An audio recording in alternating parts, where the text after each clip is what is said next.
sobre nós teu sopro, reunidos nesse ajuntamento, honra e santifica este momento com a tua igreja que é teu povo. Faz teu rio de paz correr no meio destes que por fé vem bendizer-te, e a uma voz oferecer-te seus louvores, súplicas e anseios. Tu és o Senhor de toda glória, hoje e sempre como foste outrora. No correr da história, revelando seu amor, Deus bendito, Rei e Salvador. Deus bendito, Rei e Salvador.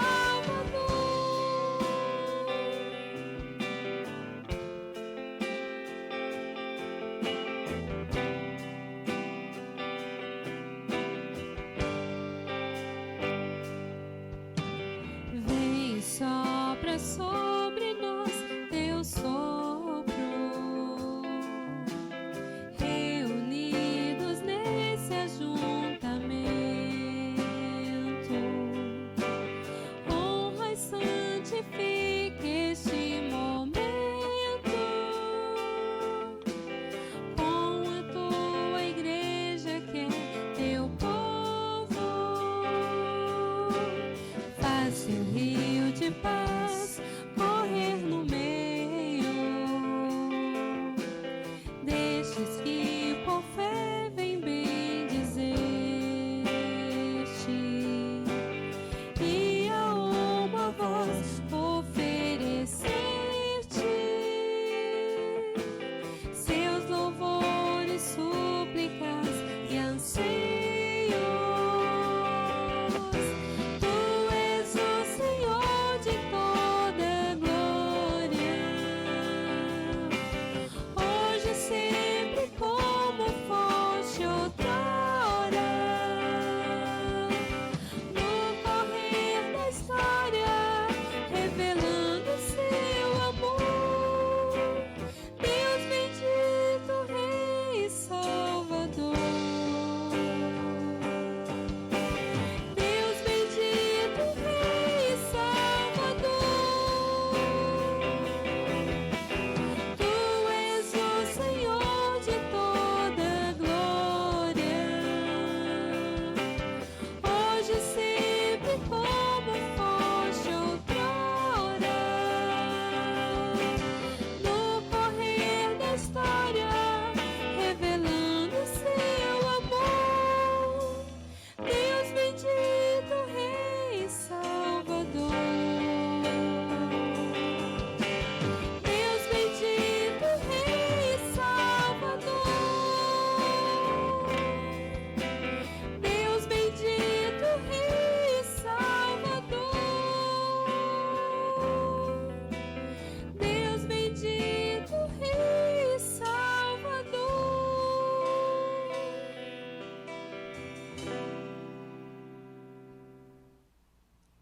Quero saudar a todos com a paz do nosso Senhor Jesus. Irmãos, continuando a nossa adoração ao nosso Deus, vamos abrir a sua palavra no Salmo de número 110. Salmo de número 110. Diz assim o texto da palavra de Deus: Disse o Senhor ao meu Senhor: Assenta-te à minha direita, até que eu ponha os teus inimigos debaixo dos teus pés. O Senhor enviará de Sião o cetro do seu poder, dizendo: Domina entre os teus inimigos. Apresentar-se-á voluntariamente o teu povo no dia do teu poder, com santos ornamentos, como o orvalho emergindo da aurora, serão os teus jovens. O Senhor jurou e não se arrependerá. Tu és sacerdote para sempre, segundo a ordem de Melquisedeque. O Senhor, à tua direita, no dia da sua ira, esmagará os reis. Ele julga entre as nações. Enche-as de cadáveres, esmagará cabeças por toda a terra. De caminho bebe a torrente e passa de cabeça erguida. O Salmo 110, ele é considerado no Novo Testamento como um salmo messiânico, um salmo que retrata como Cristo está hoje, ou seja, está à direita de Deus Pai, governando como rei soberano toda a terra. E esse salmo então descreve Jesus como um rei que governa soberanamente, de forma poderosa, de forma implacável. E por mais que nos assustamos com tanto males que acontece na terra, né, corrupção, tanta maldade, estupro, como vimos esses dias aí, essas coisas todas nos entristecem. E às vezes dá um sentimento de revolta, de injustiça, mas a Bíblia diz que um dia o Senhor Jesus vai julgar cada pessoa dessa terra. Ele está reinando soberanamente à direita de Deus Pai, e um dia ele julgará as nações, e todos terão que prestar contas a ele. Esse é o nosso Deus, um Deus glorioso, que é grande, que é juiz, que é onipotente e que está atento a tudo. E a ele nós podemos, ou nele, podemos descansar, podemos confiar nele, tendo certeza de que um dia todas as coisas serão julgadas e todos terão que prestar contas a ele. Vamos adorar o nosso Deus, que é soberano, glorioso, em que podemos confiar e descansar o nosso coração. Vamos orar? Amado Deus, obrigado por nos reunirmos mais uma vez como teu povo, para servirmos o Senhor, para te adorar. O Senhor é o único merecedor de toda honra, de toda glória, de toda adoração. O Senhor está exaltado acima de tudo e de todos, está à direita de Deus Pai, governando com justiça, e um dia todos terão que prestar contas ao Senhor. Por mais que haja tantas injustiças no mundo, haja tantas coisas erradas que nos deixam angustiados, mas certamente um dia todos terão que prestar contas ao Senhor. Pequenos e grandes, todos terão que prestar contas diante do Senhor. Que possamos descansar o nosso coração, sabendo que servimos um Rei justo e glorioso, e que pagou pelos nossos pecados, e que por causa da cruz temos segurança da vida eterna, temos paz com o Senhor, e podemos descansar em Ti. Receba, ó Deus, a nossa adoração, o nosso louvor, e que possamos servi-lo com integridade de coração, com sinceridade da nossa alma, e que o Senhor seja em tudo honrado, glorificado e engrandecido. É no nome de Jesus que nós oramos. Amém. Irmão, vamos cantar o hino de número 113. Em seguida cantaremos mais 2 cânticos.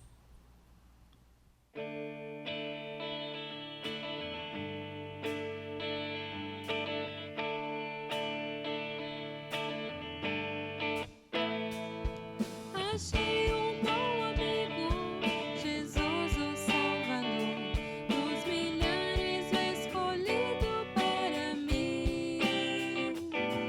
Ele é a luz do mundo, o forte mediador, que me purifica e guarda até ao fim. Consolador amado, meu protetor do mal, Ele pode dar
Salmo 98, do versículo 1 até o versículo 6. Cantai ao Senhor um cântico novo, porque Ele tem feito maravilhas. A sua destra e o seu braço santo lhe alcançaram a vitória. O Senhor fez notória a sua salvação, manifestou a sua justiça perante os olhos das nações. Lembrou-se da sua misericórdia e da sua fidelidade para com a casa de Israel. Todos os confins da terra viram a salvação do nosso Deus. Celebrai com júbilo ao Senhor todos os confins da terra, aclamai, regozijai-vos e cantai louvores. Cantai com harpa louvores ao Senhor, com harpa e voz de canto, com trombetas e ao som de buzinas. Exultai perante o Senhor, que é Rei. Vamos fazer isso nesse momento, cantar com voz, com as nossas vozes e com instrumentos e louvar ao Senhor, que é o nosso Rei.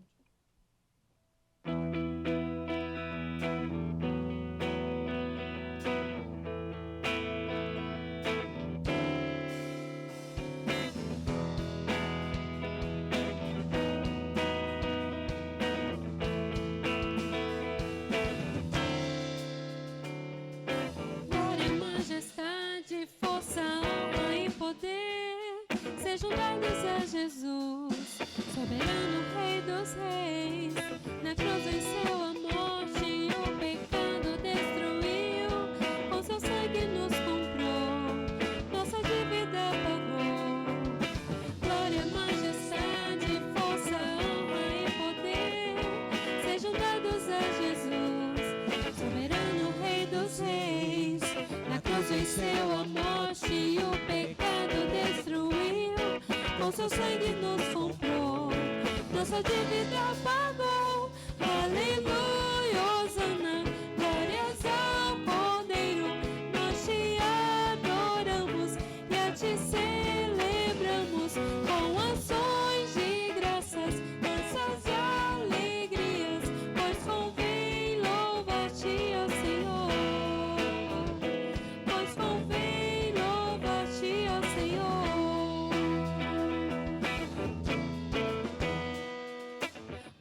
Majestade,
Senhor, em quem temos a vitória e quem nos ajuda contra o inimigo. Por isso diante dele nos prostramos.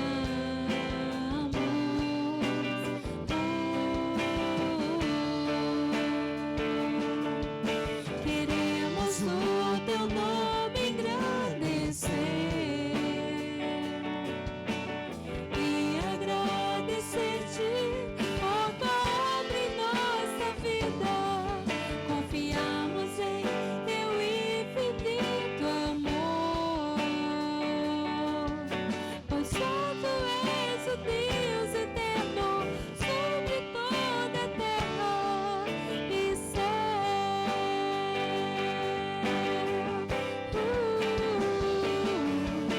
Queremos o teu nome engrandecer e agradecer-te por tua obra em nossa vida. Confiamos em teu infinito amor, pois só tu és o Deus eterno sobre toda a terra e céu.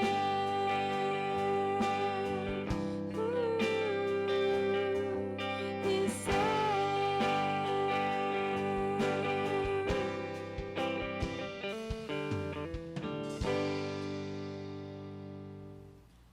Irmão, mais uma vez vamos abrir a palavra de Deus no Salmo de número 119. O Salmo 119 certamente é um salmo muito conhecido pelo povo de Deus, porque é o maior salmo da Bíblia, que trata sobre a excelência das Escrituras. Mas fique tranquilo que eu não vou ler todo o Salmo 119. Vamos ler somente os 8 primeiros versículos desse salmo. Ele diz assim: bem-aventurados os irrepreensíveis no seu caminho, que andam na lei do Senhor. Bem-aventurados que guardam as suas prescrições e o buscam de todo o coração. Não praticam iniquidade e andam nos seus caminhos. Tu ordenastes os teus mandamentos para que os cumpramos à risca. Tomara sejam firmes os meus passos, para que eu observe os teus preceitos. Então não terei de que me envergonhar, quando considerarem todos os teus mandamentos. Render-te-ei graças com integridade de coração. Quando tiver aprendido os teus retos juízos, cumprirei os teus decretos, não me desampares jamais. Nesses versículos iniciais desse salmo que trata da excelência divina, o salmista fala da felicidade, da alegria, daqueles que são irrepreensíveis no caminho, que andam na lei do Senhor, que guardam as suas prescrições, que a buscam de todo o coração, que não praticam iniquidade, mas que procuram obedecer os mandamentos do Senhor. Ele fala que aqueles que procuram obedecer os mandamentos do Senhor são felizes. Existe uma bênção ligada à obediência. Existe também paz de consciência. O salmista diz que não terei do que me envergonhar. Existe paz na consciência. Existe também uma adoração fervorosa. Versículo 7, render-te-ei graças com integridade de coração. Quando tiver aprendido os teus retos juízos, e aprender aqui não é somente ter conceitos sobre a verdade, mas é aprendizado pela experiência, pela prática.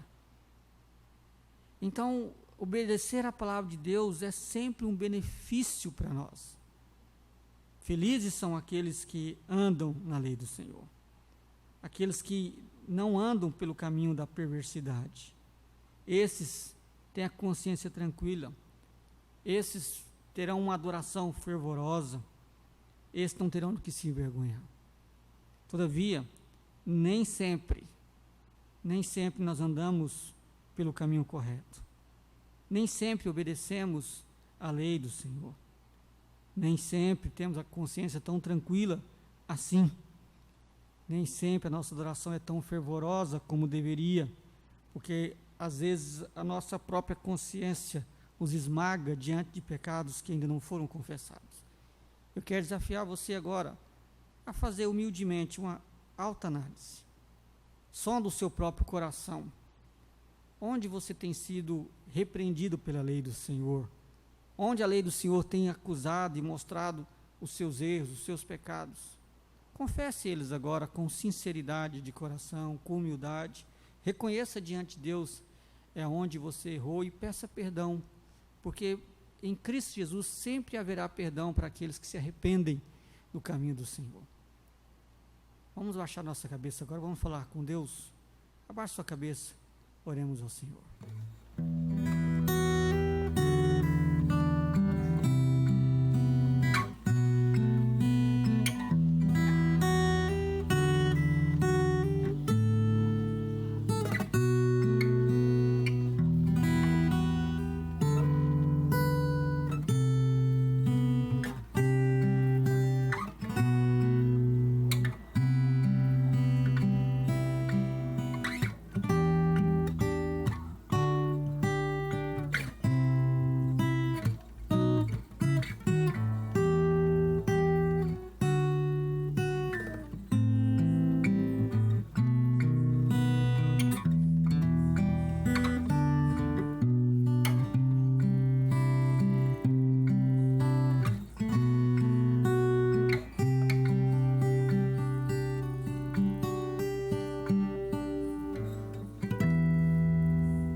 Deus, obrigado pelo perdão que temos em Ti, pelo Teu Filho, o sangue derramado por nós, e nós podemos nos aproximar assim do Senhor.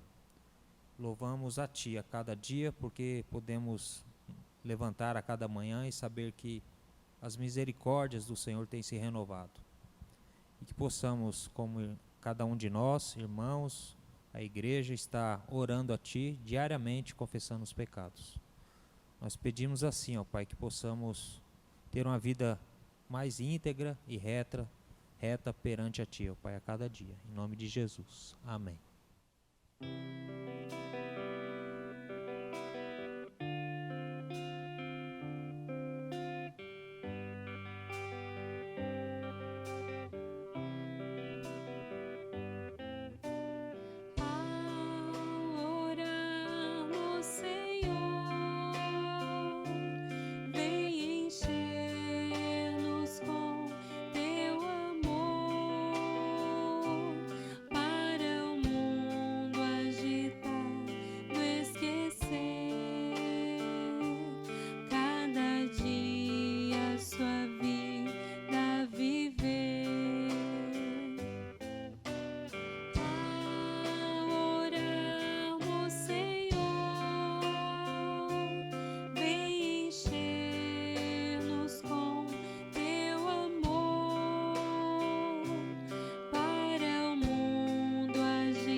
Irmãos, vamos abrir a palavra de Deus mais uma vez. Vamos para Filipenses, capítulo 2. Vamos dar continuidade à exposição da carta de Paulo aos Filipenses. Hoje nós vamos expor o capítulo 2, do versículo 5 até o versículo 11. Nós começamos a expor o capítulo 2 no domingo passado. Fomos até o versículo 4 e hoje, permitindo Deus, iremos até o versículo 11. Filipenses 2, do 5 ao 11. Diz assim a palavra do nosso Deus: tende em vós o mesmo sentimento que houve também em Cristo Jesus, pois ele, subsistindo em forma de Deus, não julgou como usurpação o ser igual a Deus. Antes, a si mesmo se esvaziou, assumindo a forma de servo, tornando-se em semelhança de homens e reconhecido em figura humana. A si mesmo se humilhou, tornando-se obediente até a morte, e morte de cruz. Pelo que também Deus o exaltou sobremaneira, e lhe deu o nome que está acima de todo nome, para que ao nome de Jesus se dobre todo o joelho, nos céus, na terra, debaixo da terra, e toda língua confesse que Jesus Cristo é Senhor, para a glória de Deus Pai. Vamos orar mais uma vez. Amado Deus, obrigado por sua palavra. Ela é viva, ela é eficaz, ela é poderosa. Obrigado, ó Deus, porque por ela o Senhor fala conosco. O Senhor nos alimenta, o Senhor nos confronta, o Senhor nos corrige, o Senhor nos mostra o caminho. Pedimos, ó Deus, que o Teu Santo Espírito fale de forma profunda, clara, ao nosso coração nesse momento. Tem misericórdia, ó Deus, da minha vida. Me dê a graça de ser instrumento nas mãos do Senhor, profeta do Senhor, enquanto expor a Tua palavra com fidelidade. Me ajude a ser fiel na exposição da Sua palavra. E, sobretudo, ó Deus, expor a Tua palavra na dependência do Teu Espírito, para que o Senhor seja honrado durante toda a exposição das Escrituras, para que o Senhor seja exaltado e para que sejamos edificados pelo Senhor. Fala conosco, ó Deus, nós te pedimos no nome de Jesus. Amém. Via de regra, o ser humano está mais preocupado com os seus direitos do que com os seus deveres. Observe, nada de errado em querer usufruir de direitos legais que nos é devido. Mas a questão é que, se focarmos somente em nossos direitos e não nos nossos deveres, se dermos mais atenção aos direitos do que aos deveres, isso vai revelar muito do nosso coração. Pessoas que dão demasiada ênfase aos seus direitos e não estão atentas ou se preocupam com os seus deveres, revelam ser egoístas, revelam ser aquele tipo de pessoas que só pensam nelas, ou nos seus direitos, conforto, ou seja, elas, o seu direito, o seu conforto, sempre virão em primeiro lugar, porque ela está pensando nela, e somente nela. Esse tipo de atitude ou pensamento é muito comum ao ser humano caído. As pessoas estão sempre à procura de fazer algo para a sua própria glória, para o seu engrandecimento, para a sua satisfação pessoal, para se dar bem. E apesar que esse pensamento ser muito comum entre o homem caído, ele não deveria ser entre o povo de Deus. Apesar que, para nossa vergonha, não é difícil de encontrar pessoas que caminham nessa direção. Mas em Cristo, e por causa da redenção, o povo de Deus pode pensar diferente. Observe, não é que o povo de Deus tem algum mérito próprio para agir diferente, mas por causa de Cristo, porque a salvação nos dá um novo coração. Na salvação nascemos de novo, somos uma nova criatura. Então, por causa da obra da cruz, nós temos condições de agir diferente da inclinação natural do nosso próprio coração egoísta. É por isso que aqueles que foram salvos são chamados a morrer para si mesmo. É isso que está intimamente ligado à salvação, o que, obviamente, vai resultar em ações que sejam coerentes com essa nova vida. O objetivo da salvação não é só nos livrar da ira vindoura, não é só nos dar esperança do céu, mas a salvação também inclui mudanças aqui e agora. Deus, ao nos salvar, Ele quer nos transformar no presente momento, nos fazer conforme a imagem de Jesus. Quanto mais parecido formos com Cristo, mais Deus será glorificado. E o objetivo de Deus é que sejamos iguais a Jesus. A Bíblia diz isso. Todas as coisas que Deus faz para o seu povo, porque todas as coisas cooperam para o bem daqueles que amam a Deus, e o texto diz que porque são chamados segundo o propósito de Deus. Porque aqueles que Ele escolheu, predestinou, o propósito de tudo isso é para que sejam conforme a imagem de Jesus. Então Jesus é o nosso Salvador, Jesus também é aquele a quem devemos imitar. E o objetivo do Pai é que sejamos iguais a Jesus. É por isso que Cristo, ou melhor, não só por isso, mas por isso também que Cristo se encarnou. Além de ser o nosso substituto na cruz, Ele também é o modelo de humanidade que nós devemos seguir e perseguir.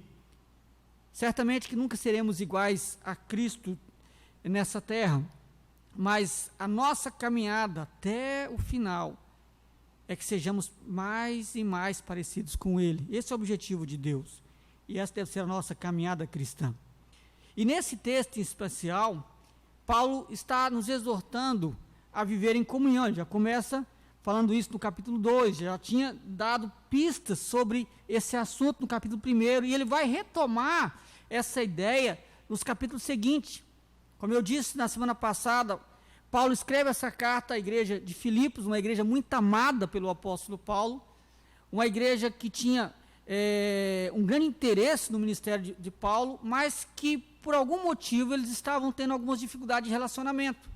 E Paulo então deseja que aqueles irmãos cresçam nessa área. E por isso do versículo 1 ao 4, ele fala sobre essa necessidade de pensarem a mesma coisa, ter o mesmo amor, ser unidos de alma, ter o mesmo sentimento. Mas para que isso acontecesse, Paulo vai dizer no versículo 3 que eles deveriam agir não por partidarismo, não por vanglória, mas por humildade, considerando o outro superior a si mesmo, não tendo em vista o que é propriamente seu, mas o que é do outro. E para exemplificar isso, ele cita o próprio Cristo. É como se Paulo dissesse: agora eu vou dar para vocês um exemplo, um modelo de humildade. Siga o exemplo de Cristo, siga esse modelo, olhe para Cristo, e se vocês então vão viver uma vida de comunhão profunda uns com os outros. Porque o que nos impede de viver em profunda comunhão com as pessoas é porque nós vivemos para que a nossa vontade seja feita, assim na terra como no céu. Nós invertemos os papéis. Todavia, somos ensinados a oração do Pai Nosso a dizer: seja feita a vontade do Pai, não a nossa. Mas a nossa briga, a nossa dificuldade de relacionar com as pessoas, nossa dificuldade de ter comunhão com as pessoas é porque nós lutamos para que a nossa vontade, para que o nosso eu, para que o nosso querer se imponha. Essa é a grande luta no nosso coração. Mas Jesus é um exemplo daquilo que Deus espera de nós. E é muito linda essa passagem, porque o Senhor Jesus não só diz o que nós devemos fazer, Ele mostra como devemos fazer, fazendo. Ele é o exemplo claro. Ele não só diz: ó, façam isso. Ele diz: façam como eu fiz. E Paulo então cita o exemplo de Cristo. Por isso que o versículo 5 começa: tende em vós o mesmo sentimento que houve também em Cristo Jesus. Então, a partir daí, ele passa a descrever que sentimento é esse. E sentimento aqui está muito ligado à motivação. A motivação é muito importante na vida cristã. O cristianismo nunca é uma religião fria, de regras somente, mas uma religião movida por motivações corretas.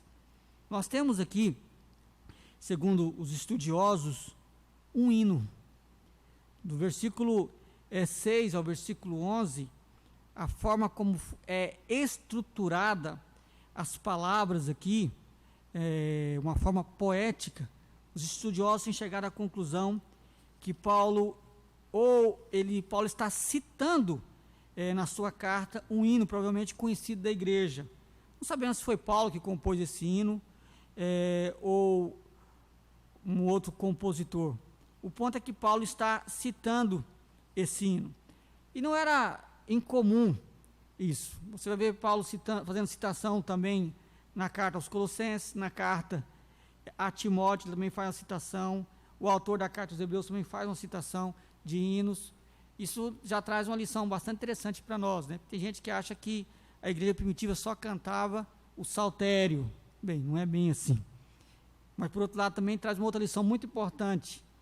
O conteúdo teológico dos hinos. Esse hino, então, que nós vamos estudar hoje, é muito profundo. O objetivo de Paulo aqui é incentivar a igreja a viver com unidade, seguindo o exemplo de unidade de Cristo.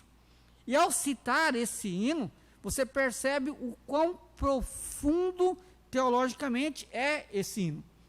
Observe, o objetivo de Paulo aqui não é nem discutir temas teológicos que estão aqui, é mostrar, o tema principal é a humildade de Cristo. Mas ao fazer isso, ele ressalta temas profundos sobre a grandeza do nosso Redentor. Tá? E esse hino ele é dividido em duas partes. Tá?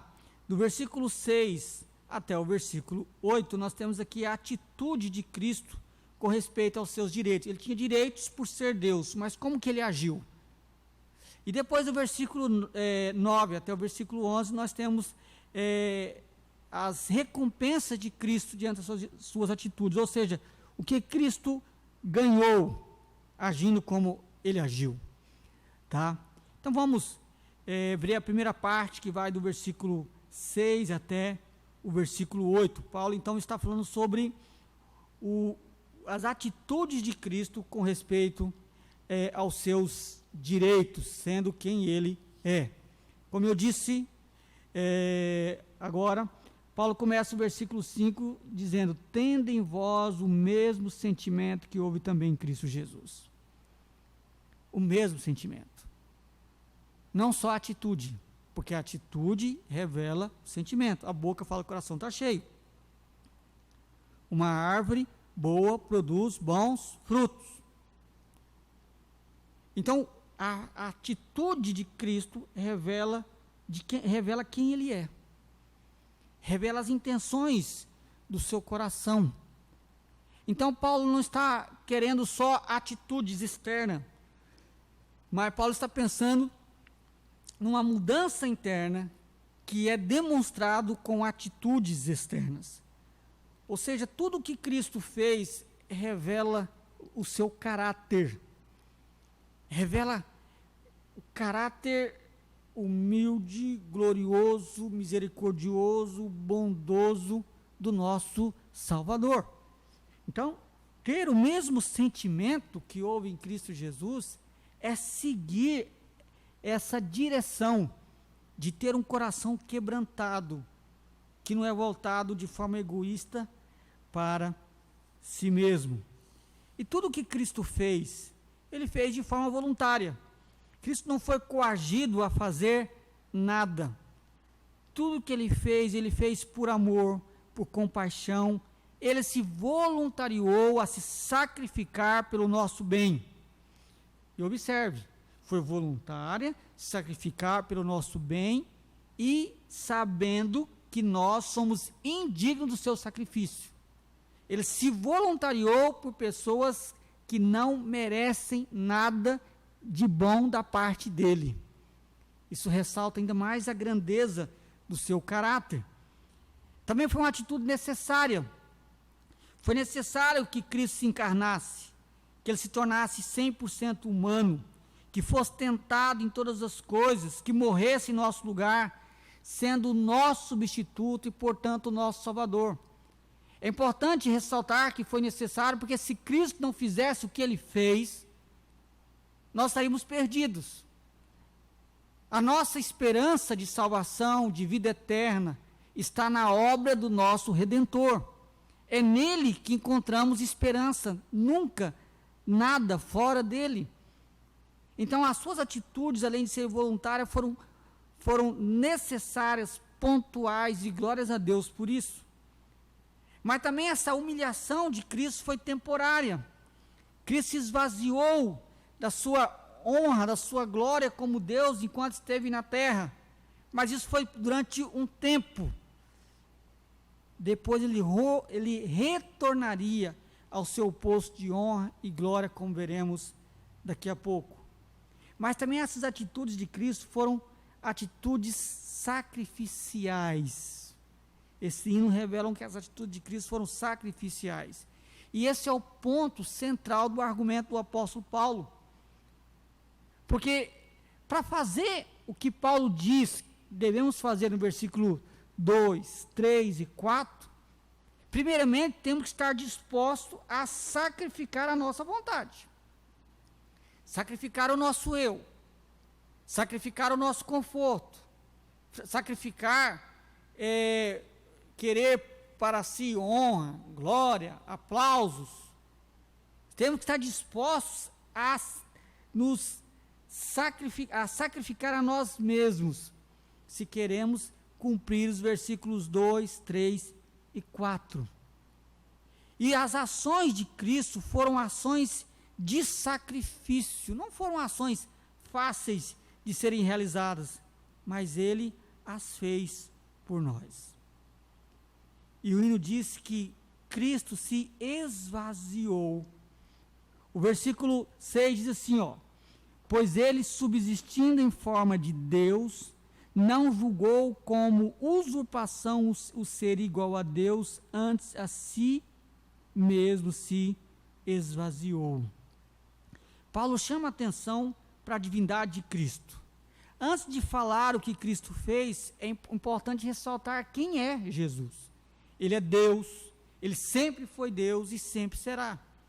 Mas ao se encarnar, ao tornar-se homem, Cristo não buscou os seus próprios interesses. Ele não reivindicou para si a glória que lhe é devida por ser Deus. Agora, contraste isso com o versículo 4.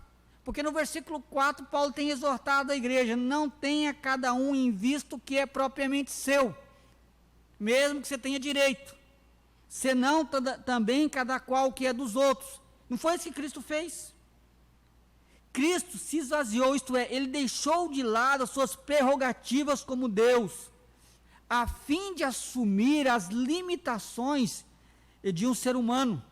Ele nunca deixou de ser Deus, isso tem que ficar claro.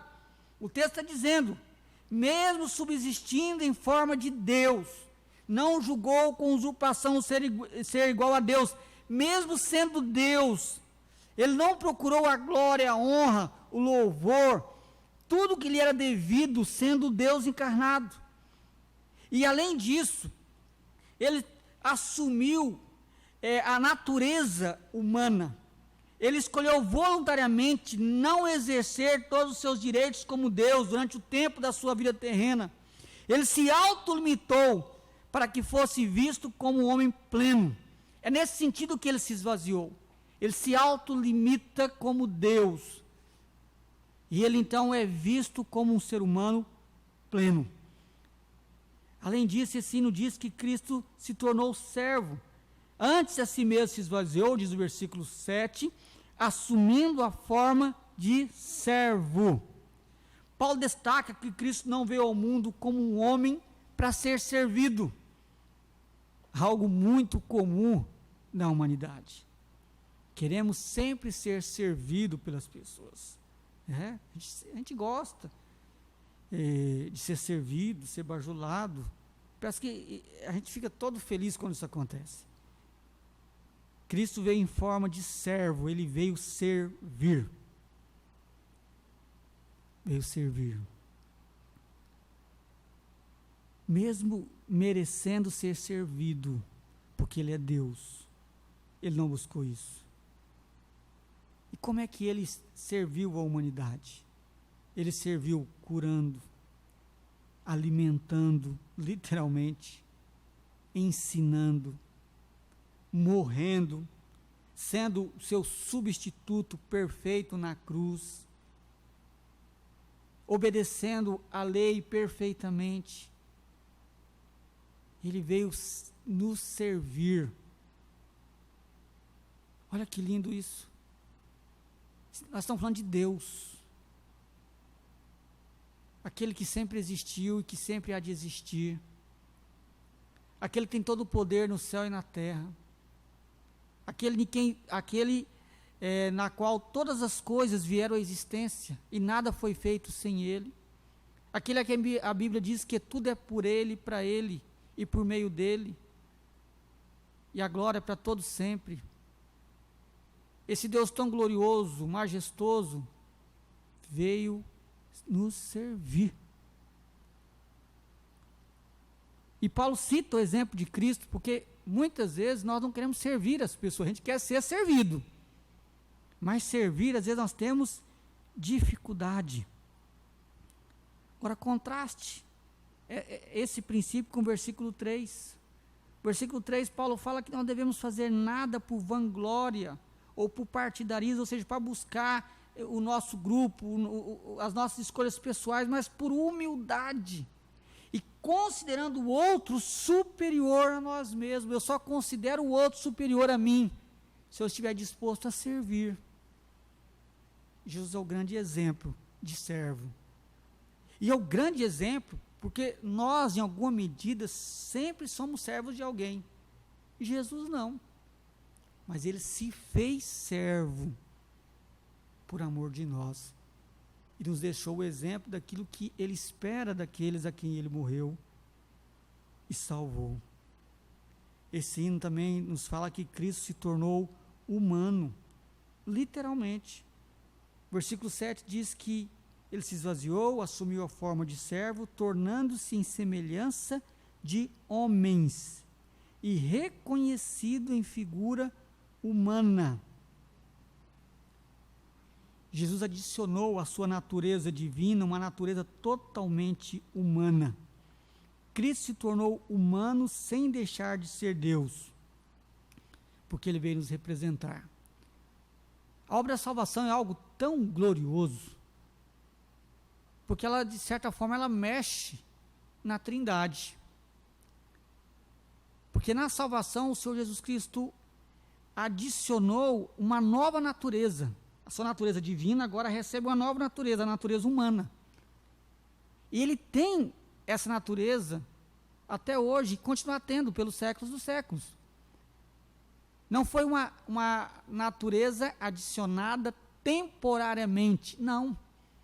Jesus continua sendo o homem. É por isso que o texto diz que todo olho verá, do mesmo jeito que ele foi, verá descendo. Ele continua tendo uma natureza humana. Para você ver o quão impactante foi a obra da redenção. E Cristo se tornou humano, literalmente, e vale a pena ressaltar, sem deixar de ser Deus, porque ele veio nos representar.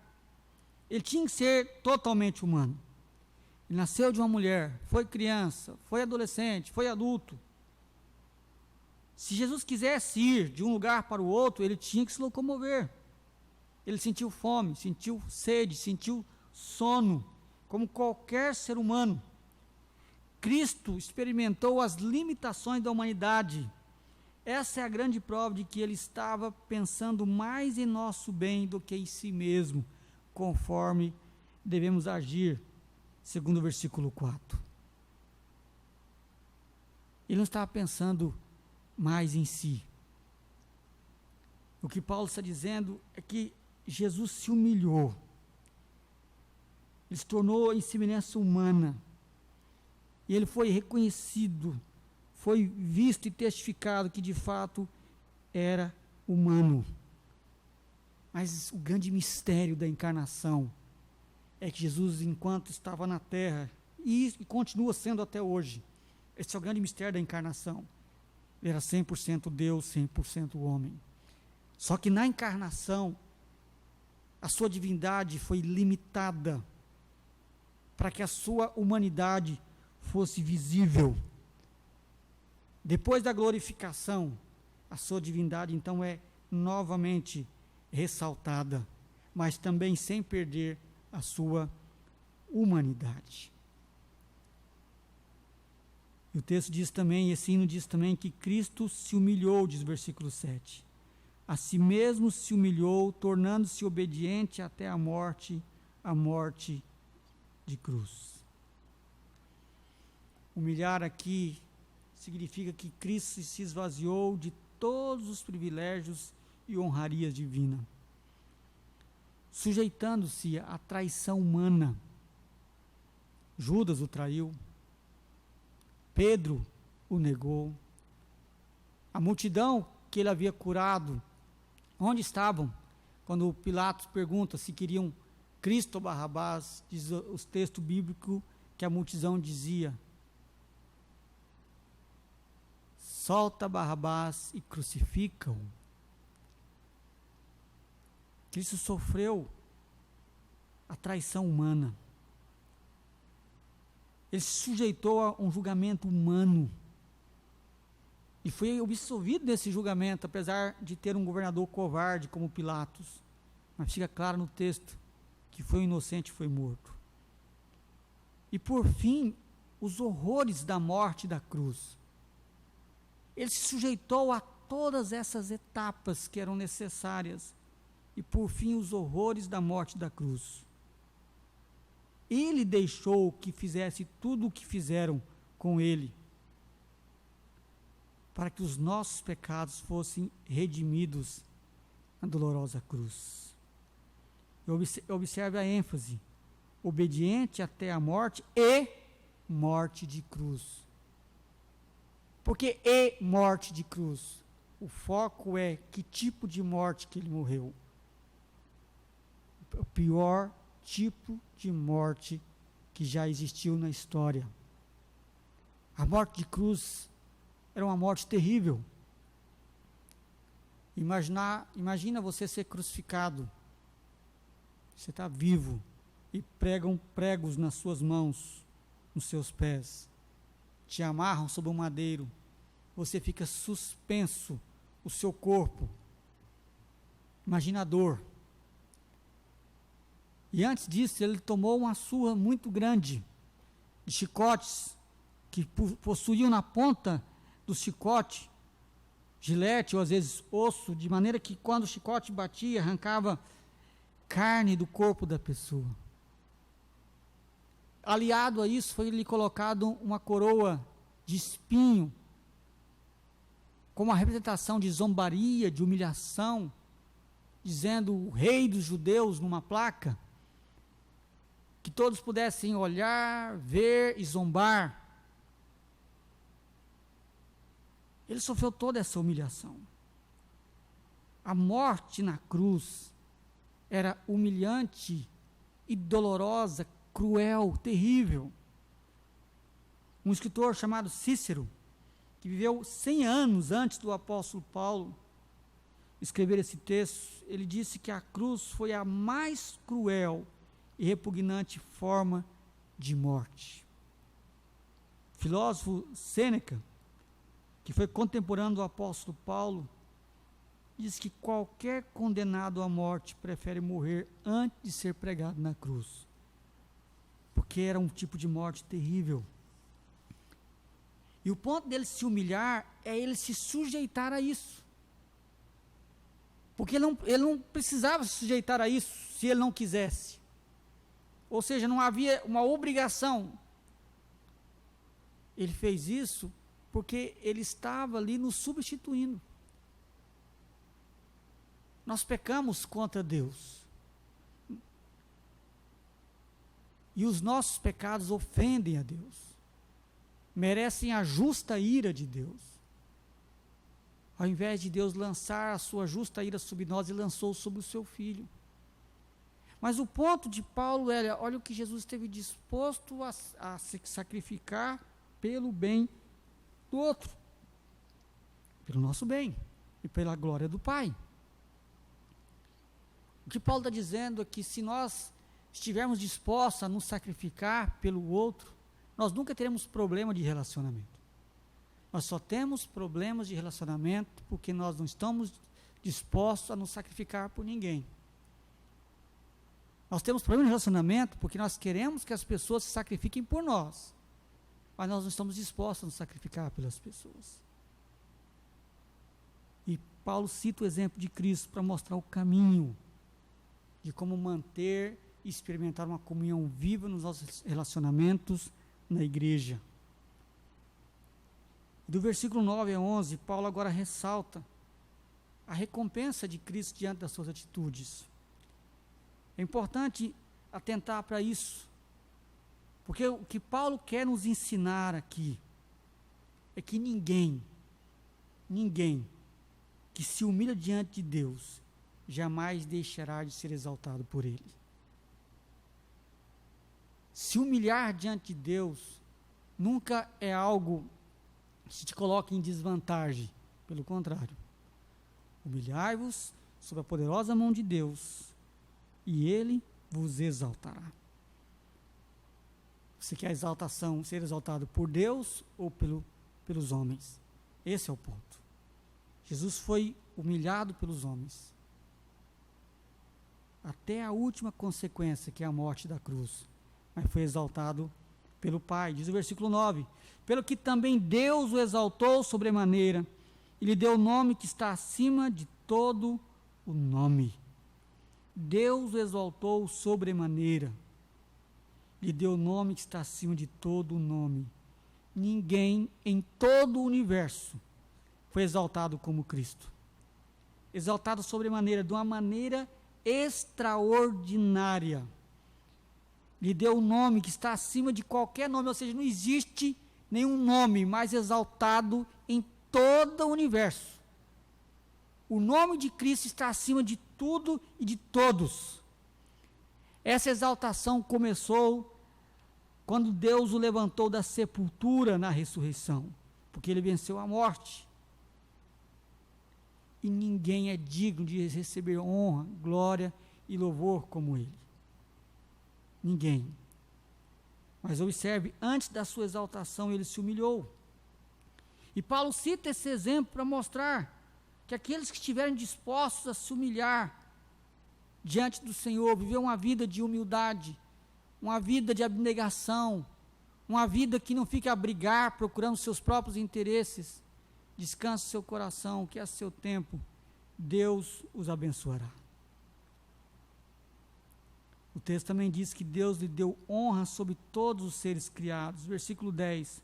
Para que ao nome de Jesus se dobre todo o joelho, nos céus, na terra, debaixo da terra, e toda língua confesse que Jesus Cristo é Senhor, para a glória de Deus Pai. Toda criatura existente no universo terão que se dobrar diante de Jesus Cristo. Observe como que a obra da redenção é o grande marco na história. Cristo se humilhou, se esvaziou, foi servo, assumiu a natureza humana, levou até as últimas consequências, que é a morte da cruz, mas ele será exaltado. Ele está hoje à direita de Deus Pai, e já tem um nome acima de todo nome, e um dia todo mundo terá que se dobrar, todos terão que se ajoelhar diante do Redentor, os seres angelicais no céu, sejam os anjos ou os demônios, todos terão que se ajoelhar diante do Redentor. Na terra, todas as pessoas que estiverem vivas quando Cristo voltar, terão que se dobrar. Incrédulos, pessoas de outras confissões religiosas que não reconhecem Jesus como Senhor, aqueles que se dizem ateus, aqueles que zombam do Senhor, vão se ajoelhar. E debaixo da terra, aqueles que já morreram, os espíritos em prisões, como diz lá em 1 Pedro, vão ressuscitar, e também vão se ajoelhar, e toda língua, em todo o universo, no céu e na terra, os mortos que morreram com Cristo e sem Cristo, todos vão confessar que Jesus Cristo é o Senhor, para a glória de Deus Pai. A obra gloriosa da cruz coloca Jesus no centro da história. O que Paulo está dizendo aqui, querido, ao citar o exemplo de Cristo, é nos dar um vislumbre da glória de Cristo, mas também nos dá esperança.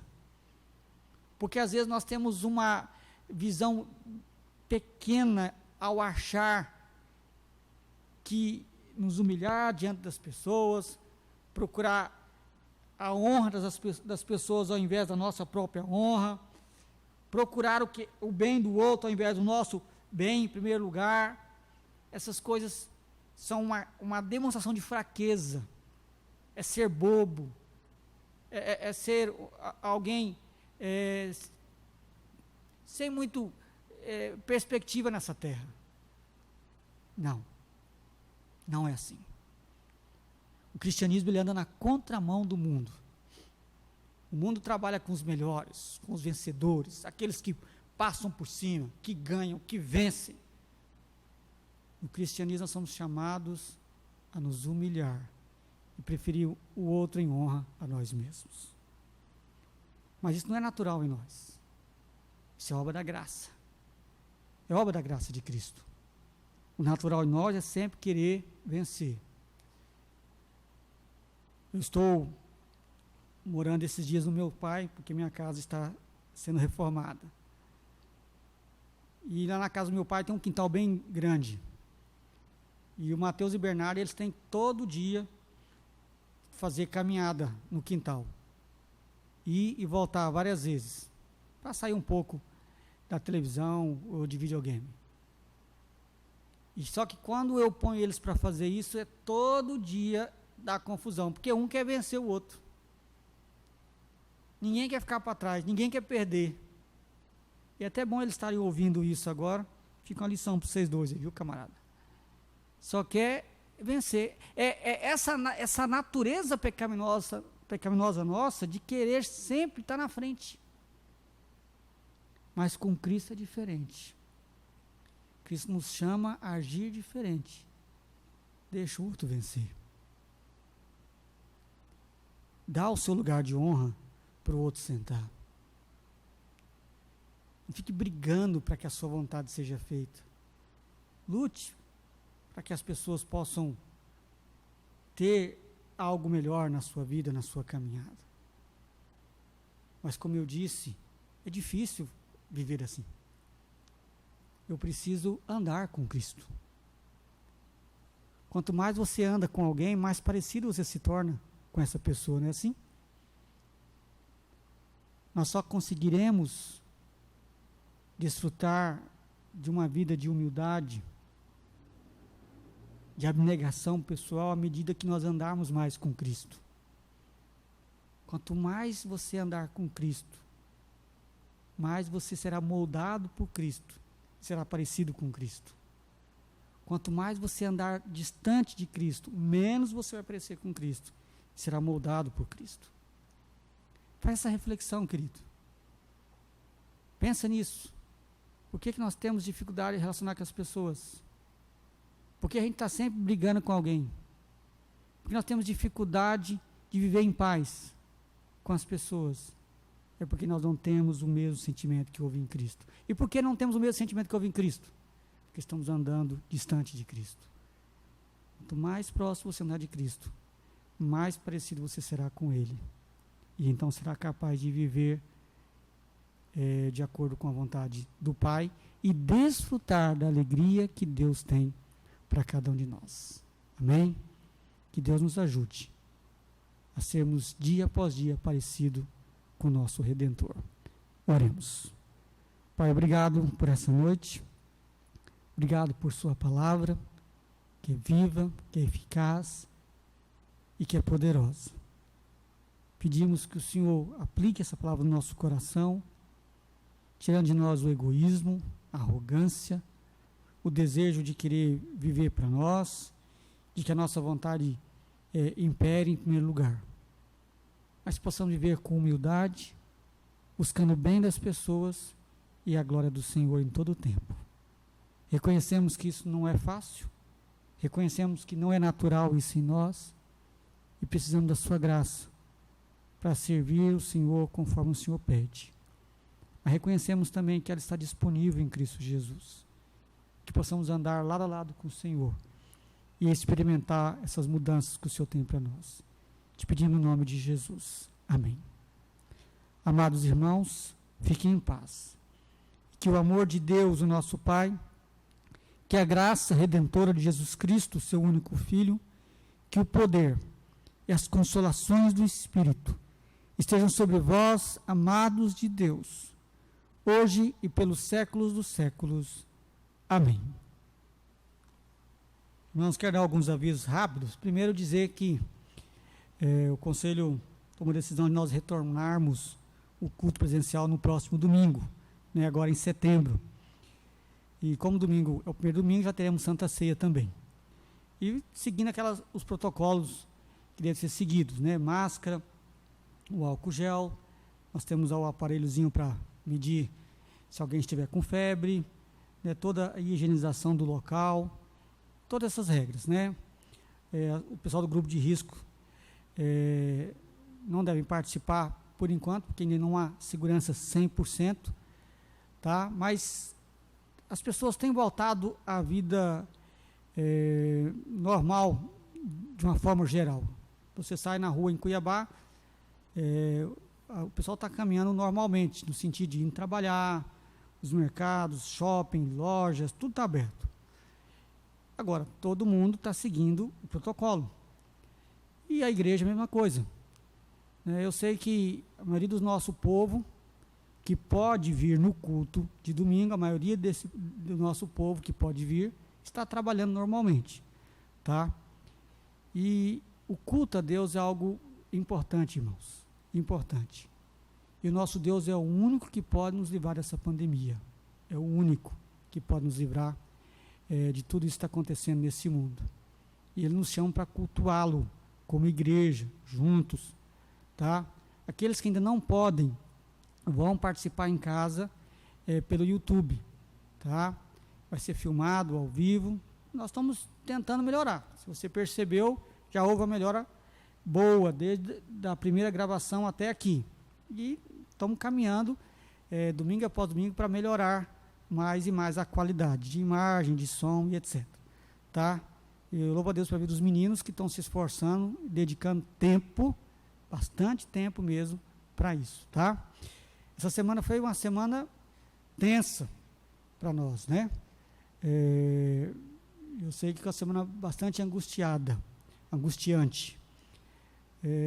Infelizmente, a irmã Belina, mãe da nossa irmã Jamila, faleceu de Covid, foi enterrada ontem, uma senhora de 80 anos, e foi também assim, muito rápido.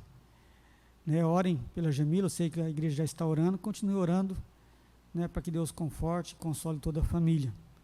Mas também Deus nos deu outras bênçãos essa semana, não foi só tristeza. O Max, filho do Toninho, da Lenir, que estava internado, já está de alta, já voltou para a sua família, louvado seja o Senhor por isso. Dona Fátima também, que foi internada, chegou para ir para a UTI, já está em casa com a família. Dona Elizabeth também, que estava internada e de forma gloriosa, a infecção dela baixou rápido e já voltou para casa. Eu fiquei até surpreso, e eu conversei com ela por telefone, está alegre, está animada, aquele jeitão animado dela de sempre, louvado seja o Senhor por isso, tá? Glória a Deus por isso. Então vamos nos cuidar. Graças a Deus, parece que no Mato Grosso está diminuindo o contágio, mas ainda está tendo contágio. Então não acabou ainda, esse vírus ainda está por aí, então você tem que se cuidar. Fazer a sua parte, tá? Não fica achando que diminuiu no Mato Grosso e vai relaxar, não. Se cuide. Diminuiu, mas não cessou. Todo dia alguém está se contaminando. Então, faça a sua parte, se cuide e vamos continuar orando para que Deus cumpra os seus planos nessa pandemia. Nós não entendemos todas as coisas, mas nosso Deus é sábio e soberano.